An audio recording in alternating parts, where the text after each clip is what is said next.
सावित्रीच्या काठी ज्या पद्धतीने आक्रोश सुरू आहे, पण तरीसुद्धा त्याचं गांभीर्य पालकमंत्र्यांना आहे असं अजिबात वाटत नाही। मी आत्ता आलेलो आहे पालकमंत्र्यांच्या विरोधामध्ये FIR दाखल करून।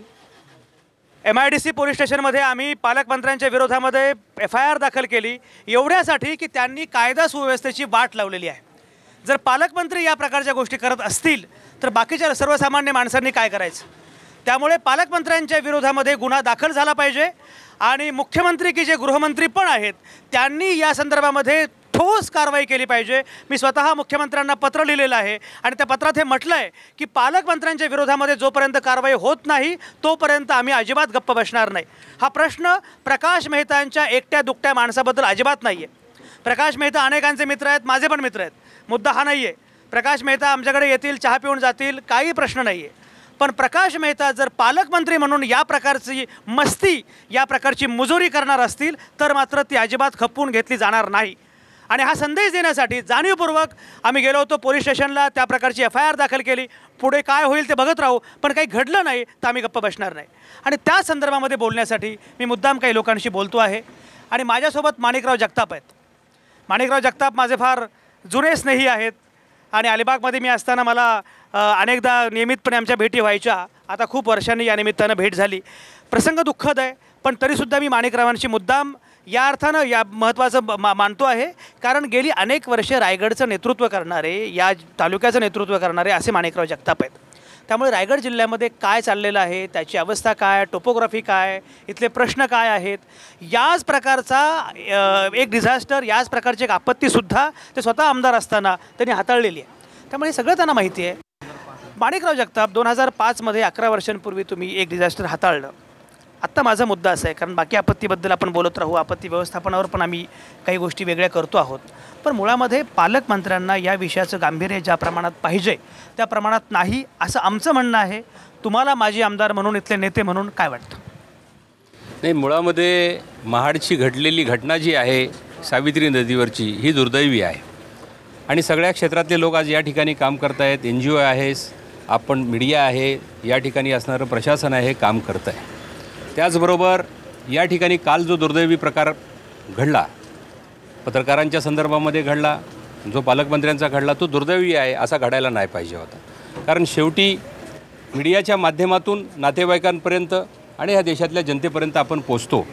या ठिकाणी काही लोकांनी त्यांना विनंती केली, आपल्या साम मराठीच्या तांबे या माझ्या सहकाऱ्यांना, की या ठिकाणी आम्हाला जेवढी हवी तेवढी सोय आमची झालेली नाही आणि ते विचारण्यासाठी ते गेले असताना त्या ठिकाणातून जो गैरसमज झाला की समज झाला आणि त्याच्यातून जो उद्रेक निर्माण झाला तो दुर्दैवी आहे, निषेधार्थ आहे, त्याबद्दल काय शंका नाही। मला स्वतःला जे असं वाटतं, गेली अनेक वर्ष मी या क्षेत्रामध्ये काम करत असताना रायगड जिल्ह्यातला जांभूळपाड्याच्या पुरापासून 1993-94च्या परिस्थितीपासून ते 2005च्या परिस्थितीमध्ये ज्या ज्या घटना अशा घडल्या त्या मी जवळून पाहिल्यात। जुईचा प्रकार जर का आपण बघितला तर अक्षरशः 100 लोक गाडले गेले होते। बाजूला कोंडिवत्याला देखील या ठिकाणी 21 लोक गाडले गेले होते। अनेक पूल, अनेक रस्ते, अनेक ठिकाणची दळणवळणाची दुरावस्था झाली होती। तत्कालीन मुख्यमंत्री विलासराव देशमुख त्या काळात इथं आले होते, शरद पवार साहेब आले होते। ह्या अनेक लोकांनी या ठिकाणी तातडीने भेट देऊन लोकांमध्ये एक पहिल्यांदा विश्वास निर्माण केला आणि त्यांच्या ह्या दुःखावरती त्यांनी फुंकर मारण्याचा प्रयत्न केला।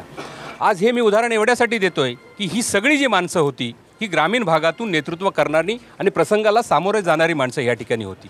मला या ठिकाणी ज्या पालकमंत्र्यांच्या बाबतीमध्ये तुम्ही बोललात त्यात मला थोडंसं जे जाणवतं, कारण शहरी भाग आणि ग्रामीण भागामध्ये नक्कीच ते नेतृत्व करतायत, महाराष्ट्र राज्याचे मंत्री म्हणून करतायत, परंतु ते मुंबईमध्ये आहेत आणि शहरी भागातले असल्याकारणाने ग्रामीण भागातल्या नेमक्या प्रसंगाची त्यांना थोडीसा अभ्यास आणि जाणीव कमी असल्याकारणाने ते गोंधळलेले मला त्या ठिकाणी। माणिकराव, हा मुद्दा अतिशय महत्त्वाचा आहे। ते मंत्री म्हणून काय करतात ते तर आम्ही सगळा पर्दाफाश केलेला आहे आणि गृहनिर्माण मंत्री म्हणून त्यांचं अपयश फारच मोठं आहे, पण ते सोडून द्या। रायगडचे पालकमंत्री म्हणून ज्या पद्धतीनं त्यांचा परफॉर्मन्स आहे, तुम्हाला असं वाटतं का की तुम्ही आमदार होता त्यामुळे जिल्हा नियोजन मंडळाच्या बैठका किंवा बाकी सगळ्या गोष्टी, पालकमंत्री महाराष्ट्र दिनाचं झेंडावंदन करू शकत नाहीत तुमच्या जिल्ह्यामध्ये येऊन, पालकमंत्री म्हणून त्यांचा परफॉर्मन्स काय म्हणणं आहे? नाही, पालक या शब्दाचाच अर्थ असा आहे की मंत्र्यापेक्षा पालक महत्त्वाचा आहे। कारण पालकमंत्री हा, मुख्यमंत्री हा राज्याचा प्रमुख असतो, तसा पालकमंत्री हा जिल्ह्याचा प्रमुख असतो आणि पूर्ण ॲडमिनिस्ट्रेशनपासून दळणवळणाच्या सोयीपासून असणाऱ्या प्रसंगामध्ये प्रामुख्याने पहिल्यांदा त्यांना धावायचं असतं आणि त्यांना त्या ठिकाणी सामोरं जायचं असतं. आणि त्याच्यामध्ये मी तेच उदाहरण तुम्हाला दिलं की ग्रामीण भागातल्या या संपूर्ण कामाचं जाणीव आणि अभ्यास नसल्याकारणाने ते निश्चितपणे ह्या गोष्टीमध्ये कमी पडले, हे आपल्याला नाकारता येणार नाही. सगळ्यात महत्त्वाचा मुद्दा असा आहे, आपत्तीचं व्यवस्थापन हा तर एक भाग आहे, पण मुळामध्ये ही आपत्ती ओढवली का? म्हणजे हे संकट सावित्रीमुळे आलं आहे का? नाही. हे संकट पुलामुळे आलं आहे का? नाही. हे संकट पावसामुळे आलं आहे का? नाही. हे संकट सरकारमुळे, दुर्लक्षामुळे आणि उदासीनतेमुळे आलेलं आहे. त्यामुळे जेवढी माणसं मेली आहेत त्या सगळ्या माणसांच्या खुनाची जबाबदारी सरकारवर द्यायची का? आणि ज्यांनी कोणी हा पूल निर्धोक आहे असं थेट विधान केलं, मंत्र्यांनी विधान केलं सभागृहामध्ये, याला काय करायचं? आणि पालकमंत्र्यांनी पावसाळी स्थितीचा आढावा घेतला नाही, काहीच पुढे केलं नाही. आणि घटना घडून गेल्यानंतरसुद्धा ज्या उद्दामपणे पालकमंत्री बोलत आहेत हे सगळं भीषण आहे. मोहन जाधव, तुम्ही रायगडातले पत्रकार आहात, गेली अनेक वर्ष तुम्ही इथे पत्रकारिता करता आहात, वृत्तांकन करता आहात. एक मला सांगा की ज्या पद्धतीनं पालकमंत्री सजग असायला पाहिजे, म्हणजे आत्ताचं व्यवस्थापन हा एक वेगळा मुद्दा आहे, पण पालकमंत्री म्हणून प्रकाश मेहतांचा परफॉर्मन्स तुम्ही किती मार्क्स द्याल आणि काय सांगाल? पूर्ण जिल्ह्यात आम्ही खूप प्रमाणात फिरतो, सगळीकडे फिरतो. सगळ्यांचं जे गावकऱ्यांचं म्हणणं आहे, तिथल्या स्थानिक लोकांचं म्हणणं आहे, मी राहतो अलिबागमध्ये, तिथल्या लोकांचं म्हणणं आहे की पालकमंत्री दिसतच नाहीत. सगळ्यांचं घेतलं. काल पण एवढी मोठी महाडमध्ये दुर्घटना घडली, पालकमंत्र्यांनी यायला पाहिजे लगेच. आणि आल्यावर ह्या पत्रकारांवरती असे उद्धट भाषा वापरले, हे चुकीचं आहे. आम्ही पण मेहनत करतो, 3-4 दिवस झाले त्या दिवसापासून आम्ही इथं आहोत. आम्ही अजून आंघोळ केली नाही, जेवलो नाहीत. हे दखल घ्यायला पाहिजे. सगळे इथे मदत करतात, आम्ही पण मदत करतो, पोलीस मदत करतायत. आमचं जे काय आहे ते आम्ही दाखवतो, हे पालकमंत्र्यांनी लक्षात घ्यायला पाहिजे. सत्ता आई है और प्रकाश मेहता जी जब से पालक मंत्री बने तो हम देख रहे हैं कि कोई भी, हमें ऐसा लगता है कि जो ज़िले का जो भी डेवलपमेंट है उसके बारे में उनसे जानकारी ली जाए. हमें ये नहीं चाहिए कि वो हमसे मिले, पत्रकारों से मिले, लेकिन कलेक्टर के पास या किसी भी मीटिंग में उन्होंने कुछ नया प्रोग्राम ज़िले के लिए लाया, क्या ज़िले के क्या प्रॉब्लम है वो वहाँ तक नहीं जाते. क्योंकि अभी यही दुर्घटना देखिए ना कि सभी अधिकारियों को पता है कि ये पुल ख़राब है, लेकिन ये मिनिस्टर तक या कोई जो भी इस पर एक्शन लेने वाला है उन तक नहीं जाते. हम ऐसे क्वेश्चन उनको पूछना चाहते हैं, बट कभी भी हमारी उन्होंने भी हमारी मुलाकात नहीं दी. अभी तक जो भी वाक़या है, रायगढ़ महोत्सव होने दे या ये पुल के विजिट के बारे में, जब मुख्यमंत्री आते हैं तभी ही पालक मंत्री हमको दिखते हैं. हम लाइव रिपोर्टिंग करते हैं, हम उनका इंटरव्यू लेते हैं, हम ज़िले के बारे में उनके ख्यालात जानना चाहते हैं. बट ध्वजवंदन रहने दे या कोई भी DPDC जिला नियोजन की मीटिंग रहने दे, वो हमें दिखते ही नहीं है.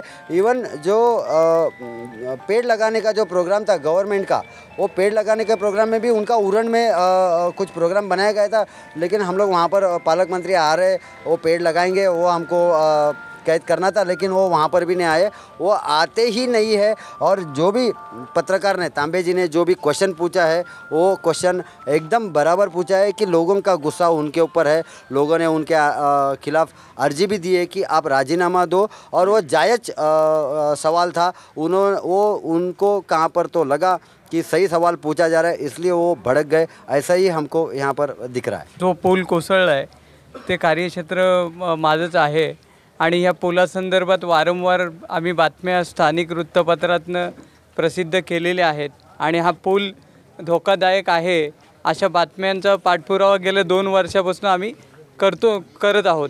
मात्र बातमी छापली की हा पूल तात्पुरता वाहतुकीकरता बंद केला जातो आणि पुन्हा सुरू केला जातो. त्याच्यामुळे जे काय दुर्लक्ष केलं आहे त्याच्यामुळेच ही दुर्घटना घडलेली आहे. दुर्लक्ष केले. मला एक सांगा, साधी गोष्ट आहे, समजा एखादा पालकमंत्री संवेदनशील असता आणि या प्रकारच्या बातम्या वारंवार येत आहेत, या प्रकारचं निवेदनं आमदार करतायत, असं कळल्यानंतर त्यांनी पुलाला भेट दिली असती, पाहणी केली असती. अशा प्रकारे पालकमंत्र्यांनी काही केलं का? आपली जबाबदारी प्रामाणिकपणे पार पाडण्याची इच्छा असावी लागते. त्यांच्याकडे इच्छाशक्तीचा अभाव असल्यामुळे कदाचित ते अशा पद्धतीने त्यांचं वर्तन असेल. कारण मी पण ज्या वेळेला त्यांचं ते फुटेज बघितलं त्यावेळेला त्यांचं वागणं हे त्या पदाला न शोभण्यासारखंच वागणं होतं त्यांचं. प्रसारमाध्यमांना आणि संपूर्ण महाराष्ट्राला पालकमंत्र्यांची संवेदनशीलता या माध्यमातून आत्ता ह्या अपघाताच्या घटनेतून कळाली. आम्हाला रायगडकरांना ते पूर्वीपासूनच माहिती आहे. शिवछत्रपतींच्या रायगडावरती अनेक कार्यक्रम असोत, राष्ट्रध्वज फडकावण्यासाठीचा महत्त्वाचा एक अतिशय अभिमानास्पद गोष्ट असेल, अशा कुठल्याही गोष्टीमध्ये आमचे पालकमंत्री रायगडात कधी दिसतच नाहीत.